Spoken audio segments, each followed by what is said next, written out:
On है।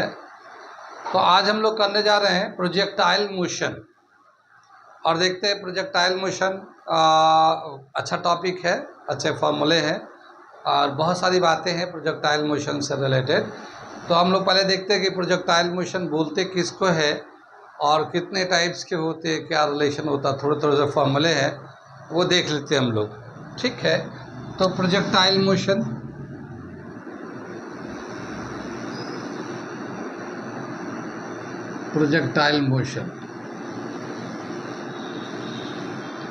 a motion which is projected with respect to surface of the earth।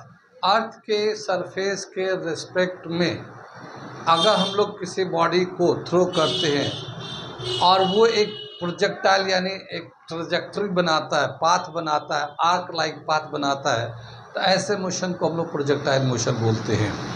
ऐसा देखा हम लोगों ने, जब भी किसी बॉडी को फेंकेंगे एक जगह से दूसरी जगह तो हवा में उसको फेंकते तो ऐसे वो होते हुए जाता है।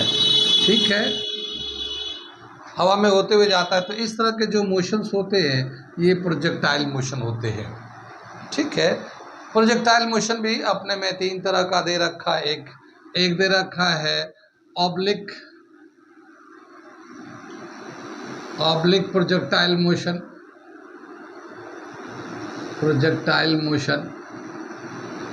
ठीक है ना। दूसरा दे रखा हॉरिजॉन्टल प्रोजेक्टाइल मोशन। तीसरा दे रखा इंक्लाइन प्रोजेक्टाइल मोशन। ये ऐसे दे रखा है। ये जैसे हमारा ऑब्लिक है तो ये जो मोशन है ये ऑब्लिक प्रोजेक्टाइल मोशन में आता है। हॉरिजॉन्टल में क्या होता है कि जैसे मान लो ये एक हाइट से किसी बॉडी को फेंकेंगे तो ऐसे गिरेगा, तो ये जो हाफ है ना, टॉप से हाफ जो होता है ये हमारा हॉरिजॉन्टल प्रोजेक्टाइल मोशन कहलाता है। और इंक्लाइन प्रोजेक्टाइल मोशन में क्या बताया कि जो सरफेस है, जैसे ये हमारा सरफेस है, ये अर्थ है, इसके रेस्पेक्ट में ये ऑलरेडी इंक्लाइंड है और अब यहाँ से एक बॉडी को प्रोजेक्ट करके ऐसे गिराएंगे हम लोग। ठीक है, तो वो हमारा इंक्लाइन प्रोजेक्टाइल मोशन कहलाता है। मेनली हम लोग इस पर डिस्कस करेंगे, यही हमारा मेन कोर्स में आता है हमारा। तो हम लोग देख रहे हैं ऑब्लिक प्रोजेक्टाइल मोशन को। जब भी कभी एक बॉडी को यहाँ से थ्रो करेंगे देखो तो क्या देखते हैं कि इसका जो बॉडी का इनिशियल वेलोसिटी है यू लेते हैं हम लोग। ये इनिशियल वेलोसिटी हमने यू से इसको प्रोजेक्ट कर दिया, इसको इस तरह से। और ये जो है ना यहाँ पे एंगल है, थीटा एंगल है, ये थीटा एंगल से इसको प्रोजेक्ट कर दिया। ये वेलोसिटी है। वेलोसिटी एक वेक्टर क्वांटिटी होता है और वेक्टर क्वांटिटी के कंपोनेंट्स भी बनते हैं इसको। जब इसका हम लोग कंपोनेंट निकालेंगे अलोंग द हॉरिजॉन्टल निकालेंगे तो ये आएगा u cos थीटा। यू एक्स लेंगे, initial velocity along the x axis u cos थीटा हो जाएगा, और initial velocity along the Y axis लेंगे, ठीक है ना, तो u sin थीटा आ जाएगा। ठीक है, तो ये हमारा दो कंपोनेंट हो जाता है, एक्स एक्सिस के along u cos theta, y axis के अलोंग u sin थीटा। लेकिन जैसे जैसे ये बॉडी ऊपर बढ़ते जाता है, ऊपर बढ़ेगा, क्या देखते हैं कि हॉरिजॉन्टल कंपोनेंट तो उतना ही रहेगा। Horizontal component u cos theta उतना ही है, लेकिन वर्टिकल कंपोनेंट जो ना थोड़ा सा कम हो जाएगा। क्यों? क्योंकि अगेंस्ट द ग्रेविटी बॉडी जा रहा होता है। ठीक है, अगेंस्ट द ग्रेविटी जाएगा तो इसका जितना ये कंपोनेंट था उससे ये थोड़ा कम हो जाएगा। आगे चलेंगे, क्या देखते हैं, हॉरिजॉन्टल कंपोनेंट उतना ही रहेगा लेकिन वर्टिकल कंपोनेंट और कम हो जाएगा।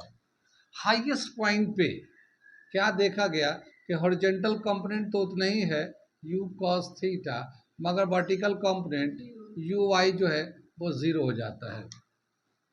ठीक, फिर जैसे जैसे आगे बढ़ते हम लोग क्या देखते हैं, यहाँ पे अगर आते हैं बॉडी का, ठीक है, तो इसका हॉरिजॉन्टल कंपोनेंट अभी भी उतना ही है u cos थीटा, मगर वर्टिकल कंपोनेंट इस तरह से आ जाएगा, माइनस में आने लगेगा, तो ये u y तो u sin थीटा आ जाएगा। लेकिन ये डायरेक्शन के हिसाब से अपोजिट डायरेक्शन में आ गया, जो इनिशियल डायरेक्शन था उसके रिस्पेक्ट में। जब यहाँ पहुँचते हैं तो हॉरिजॉन्टल कंपोनेंट उतना ही है लेकिन वर्टिकल कंपोनेंट थोड़ा सा बढ़ गया, जब यहाँ पहुँचेंगे हॉरिजॉन्टल इतना ही रहेगा, वर्टिकल इतना हो जाएगा। ठीक है, कितनी बात समझ में। इन दोनों का जो रिजल्टेंट है वो फिर ये ऐसे में दिखेगा यहाँ पे।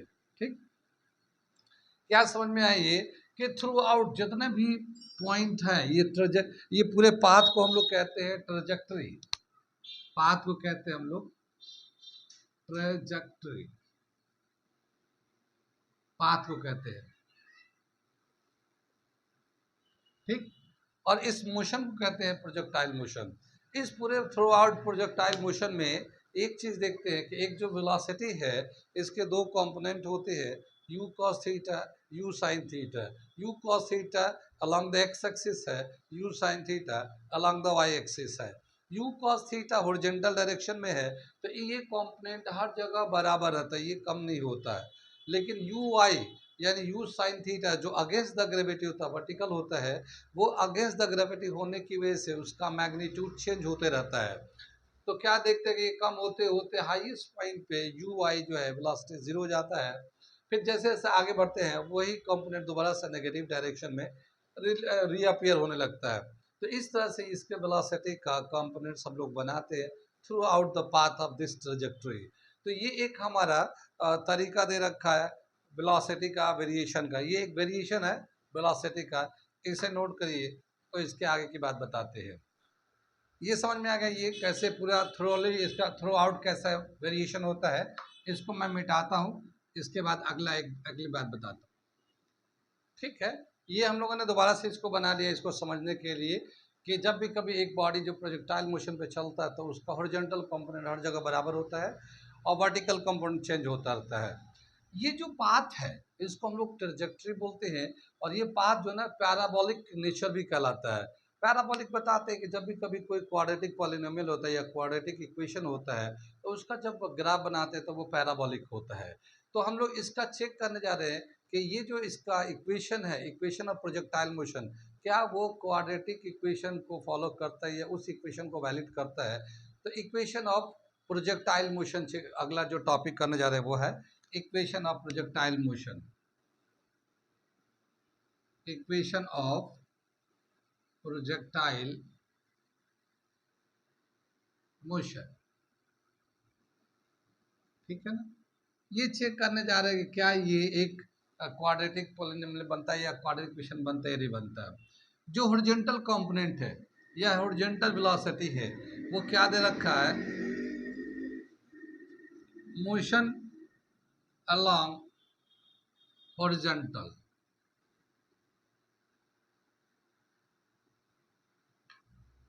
हॉरिजॉन्टल क्या दे रखा है, u x is equal to u cos theta. ये तो दे रखा हमारा velocity along the x axis. अगर डिस्टेंस ट्रैवल करता है यहाँ से यहाँ तक जो डिस्टेंस है, अगर हम लोग डिस्टेंस ले तो कितना डिस्टेंस जाएगा आफ्टर टाइम टी। तो डिस्टेंस ट्रैवल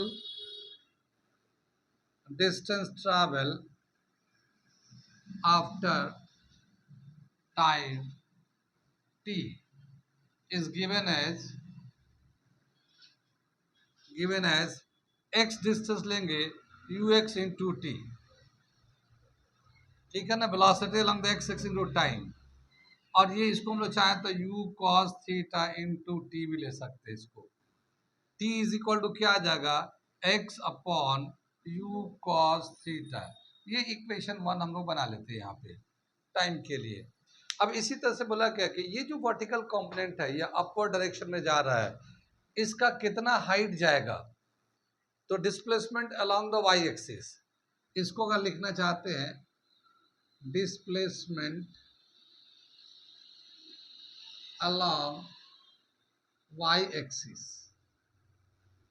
तो y एक्सिस के along y को लेंगे हम लोग तो इनिशियल वेलोसिटी तो y along the y into t minus half g t square ऐसे लिख सकते हैं हम लोग। ये माइनस इसलिए कि अगेंस्ट द ग्रेविटी जा रहा था, टी है, ये initial velocity along the y axis लेंगे हम लोग। ठीक, initial velocity along the y axis होगा u sin थीटा। और ये टी का वैल्यू चाहे तो हम लोग चेंज कर सकते हैं, टी का value x upon u cos theta भी लिख सकते हैं। तो ये x upon u cos theta ये तो इसका आ गया माइनस हाफ जी। अब फिर ये टी का वैल्यू ऐसे ही X upon u cos theta, ठीक है, इसको लेके इसका स्क्वायर कर दिया, ठीक। ये u से u कैंसिल हो जाएगा, sine theta upon cos theta tan theta हो जाता है ये। फिर ये माइनस हो गया, ये हाफ जी और ये एक्स स्क्वायर ऊपर हो गया और ये u square cos square theta हो गया। ये y हो गया हमारा। अगर हम लोग y को ऐसे ही रखते हैं x tan थीटा और इसको चेक करते हैं तो ये 1/2 g u square cos square theta को अलग कर लेते हैं और ये एक्स स्क्वायर को अलग कर देते हैं, ठीक है। अगर हम पूरे टर्म को उठा को इधर ले आए तो ये माइनस में था, ये प्लस में आ जाएगा। तो क्या आ जाएगा ये हमारा एक्स स्क्वायर और ये वैल्यू जो है g/2 you square cos square theta, ये एक्स के साथ आ गया, ये आ गया माइनस एक्स tan थीटा और ये प्लस वाई अपने साइड में था तो वाई रहेगा इक्वल टू 0। तो ये एक क्वाड्रेटिक इक्वेशन बनाता है, जैसे ये एक्स स्क्वायर ये एक्स है और ये वाई है, ठीक है, इतनी बात समझ में। और ये जो चीज़ है ये कांस्टेंट है, ये पूरे को ए ले सकते हैं, यहाँ बी ले सकते हैं। तो ये हम लोग लिख सकते हैं कि ये जो पूरा इक्वेशन है ये a x square minus b x plus c is equal to 0, इस हिसाब से ये अरेंज्ड है, ठीक है। तो ये एक क्वाड्रेटिक इक्वेशन होता है, ठीक उसी तरह से ये भी एक क्वाड्रेटिक है। और जब भी कभी कोई क्वाड्रेटिक इक्वेशन होता है तो उसका जो पाथ होता है वो पैराबोलिक होता है। इसका मतलब ये है कि ये जो ट्रेजेक्टरी मोशन है, प्रोजेक्टाइल मोशन है, ये पाथ जो है पैराबोलिक पाथ है, ये इसका इक्वेशन ऑफ ट्रेजेक्टरी मोशन होता है। कितनी बात समझ में आई? नोट करिए इसको, छोटे छोटे से बातें हैं, फिर इसके बाद आगे बताते हैं अगला टॉपिक, ठीक है। ये तो समझ में आ गया कि ये एक प्रोजेक्टाइल मोशन जो है पैराबोलिक पाथ का ये इक्वेशन भी वैलिड करा दिया। आगे चलते हैं, अगला टॉपिक करते हैं। इसमें 3 टर्म है, एक है टाइम ऑफ फ्लाइट, दूसरा है मैक्सिमम हाइट और तीसरा है रेंज। तो उसके हम फॉर्मूले बताते हैं कैसे लिखते हैं, उसके बाद फिर उसका आगे पॉइंट बताते हैं, ठीक है। प्रोजेक्टाइल मोशन में ये 3 टर्म आते हैं, 3 टर्म का सिग्निफिकेंस है time of flight, maximum height and range. देखते हैं टाइम ऑफ फ्लाइट क्या होता है और क्या उसका रिलेशन आता है। जब भी कभी एक बॉडी को प्रोजेक्ट करते हैं प्रोजेक्टाइल मोशन के थ्रू ऐसे, तो यहाँ से यहाँ तक जाने में जो टोटल टाइम लगा है, थ्रो आउट यहाँ से थ्रो किया और यहाँ जब फॉल किया है, तो जो टोटल टाइम लगा है उसको हम लोग टाइम ऑफ फ्लाइट बोलते हैं, ठीक है। टोटल टाइम को, इसको हम लोग टाइम ऑफ फ्लाइट को कैपिटल टी से दिखाते हैं। ये जो यहाँ से बॉडी को थ्रो करते हैं, टोटल थ्रो करने के बाद यहाँ जब फॉल करता है तो यहाँ ए से थ्रो करने के बाद जब बी पे फॉल करता है वापस बॉल, तो ये जो टोटल टाइम लगता है इसको हम कहते हैं टाइम ऑफ फ्लाइट और कैपिटल टी से दिखाते हैं। लेकिन क्या है कि ये जो हाई यहाँ पे जो आता है बिल्कुल हाईएस्ट पॉइंट पे जब आता है, तो जितना टाइम इसका, जितना टाइम यहाँ से यहाँ तक जाने में लगता है, ठीक उतना ही टाइम उसको उधर से आने में लगता है। ये थोड़ा सा हमारा डायग्राम ऐसे ही बन रहा है, ठीक है।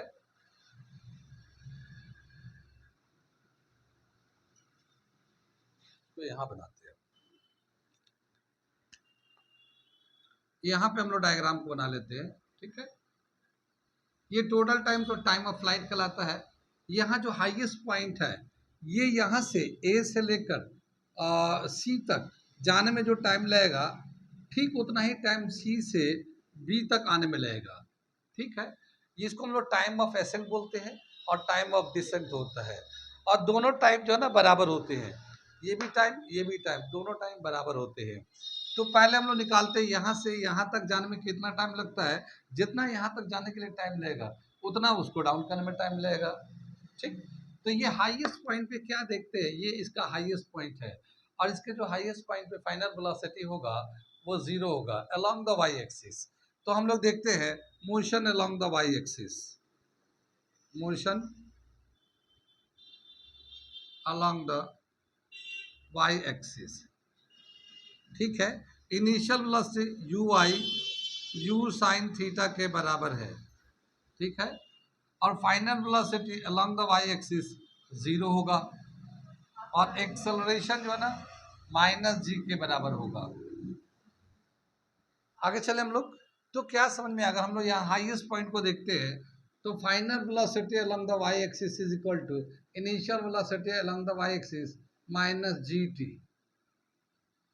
ठीक है, final velocity along the Y axis तो 0 हो जाएगा और initial velocity y axis u sin theta होगा और फिर -gt आ जाएगा ये। ठीक, इसको अगर हम लोग gt को इधर ला लेते हैं, u sin थीटा ऐसा ही रहेगा हमारा और t is equal to u sin theta upon g आ जाएगा। ठीक है, लेकिन यहाँ पे जो है यहाँ से यहाँ तक फेंकने के लिए जितना टाइम था ये हुआ है, तो आधा टाइम हुआ, टाइम ऑफ एसेंट हम लोग लिख सकते हैं। यहाँ से यहाँ तक वापस ये गिरेगा, ठीक उतना ही टाइम और लगेगा, तो टोटल टाइम कितना हो जाएगा हमारा, टोटल टाइम ये हो जाएगा capital T is equal to 2t के बराबर हो जाएगा। ये t 2t के बराबर हो जाएगा। और ये जो t है, ये 2t का जो वैल्यू दे रखा है u sin theta upon g, तो ये हमारा टाइम ऑफ फ्लाइट का रिलेशन हो जाता है। Time of flight 2u sin theta upon g, time of flight. कहाँ तक समझ में आया ये, इसे नोट करिए। फिर इसके बाद हम अगला टाइटल मैक्सिमम हाइट बताते हैं, रिलेशन निकालते हैं इसका। अब हम लोग देखते हैं मैक्सिमम हाइट, ये जो मैक्सिमम हाइट है इसका क्या रिलेशन होगा, वो मैक्सिमम हाइट का रिलेशन निकाल लें हम लोग। अगला दे रखा हम लोग कर रहे हैं मैक्सिमम हाइट।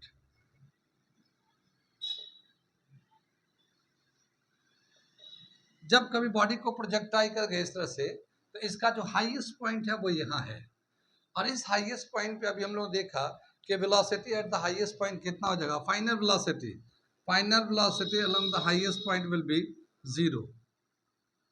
इनिशियल वेलोसिटी कितना होगा along the Y axis u sin theta. ठीक है, और हाईएस्ट पॉइंट तक जाने के लिए टाइम कितना लगता है, स्मॉल t।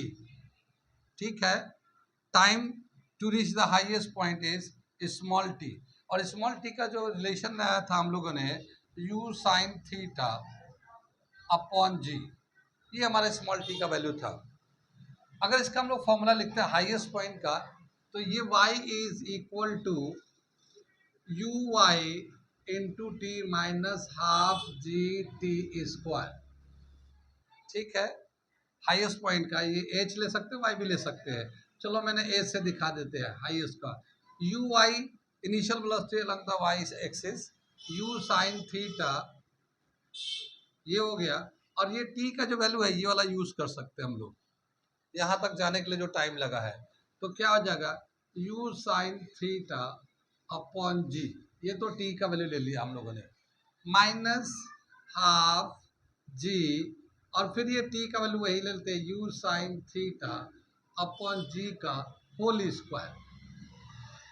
कितनी बात सुन में, ये h आएगा, इसको अगर मल्टीप्लाई करते हैं तो u square sine square theta upon g, ये हमारा वैल्यू आ जाएगा। यहाँ से जब करेंगे तो इस पे u स्क्वायर होगा, साइन स्क्वायर होगा और g स्क्वायर हो जाएगा, तो ये -1/2g u square sine square theta upon g square.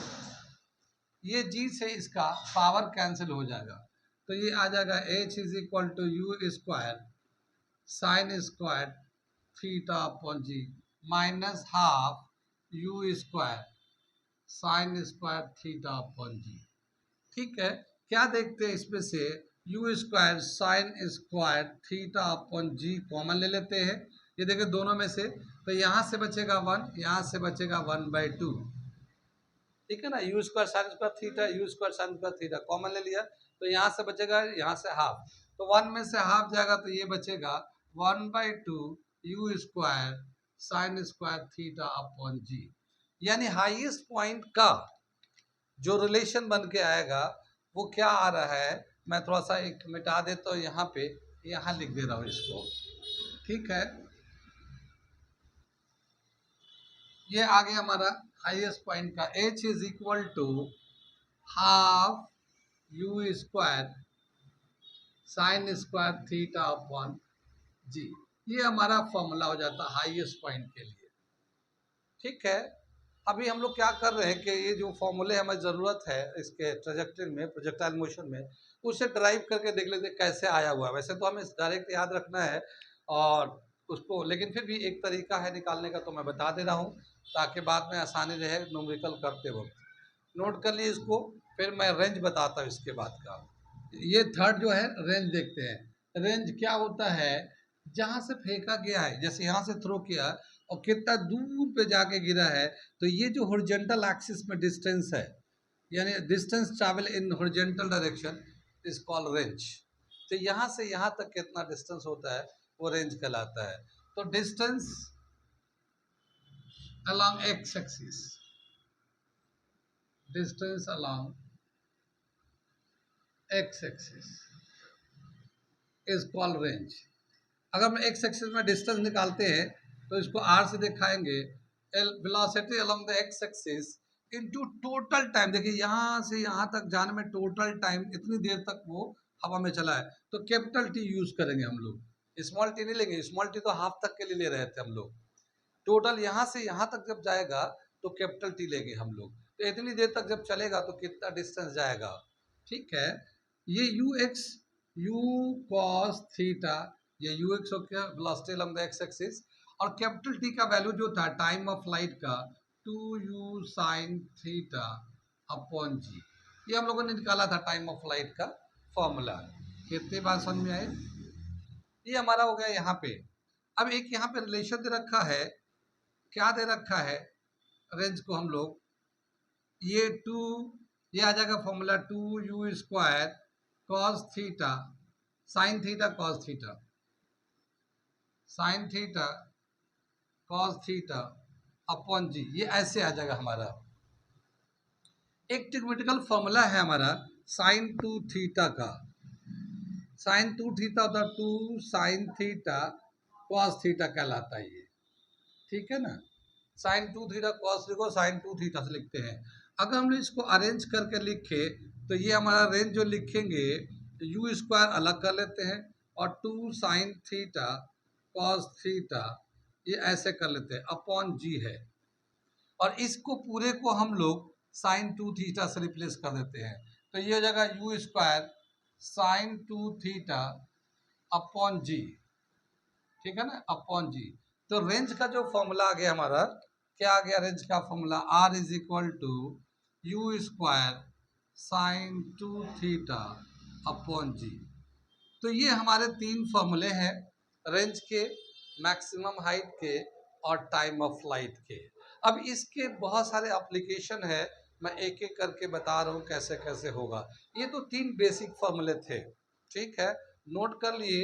मैं इन तीनों फॉर्मूलों को एक जगह लिख देता हूँ ताकि वो याद करना आसानी रहे। पहले यहाँ तक नोट कर लीजिए। ये हम लोगों ने तीन फॉर्मूले, हम लोगों ने बेसिक फॉर्मूले प्रोजेक्टाइल मोशन के, ये तो हम लोग जानते हैं। अभी अभी हम लोगों ने ड्राइव कर दिया, अब इसी को आपको याद रखना है। ठीक है, ये तीन बेसिक फॉर्मूले, time of flight, maximum height and range, ये फॉर्मूले हैं। लेकिन अब ये है कि बहुत सारे अलग अलग तरीक़ों से इसको एक्सप्रेस किया गया है। कब कैसे एक्सप्रेस करेंगे, तो उसमें से कुछ रिलेशंस हमारे दे रखे हैं, मैं उसे बताने जा रहा हूँ। सबसे पहले टाइम ऑफ फ्लाइट के फॉर्मूले में देखते हैं कितने तरह के अलग अलग तरीके से इसको रिप्रेजेंट किया गया।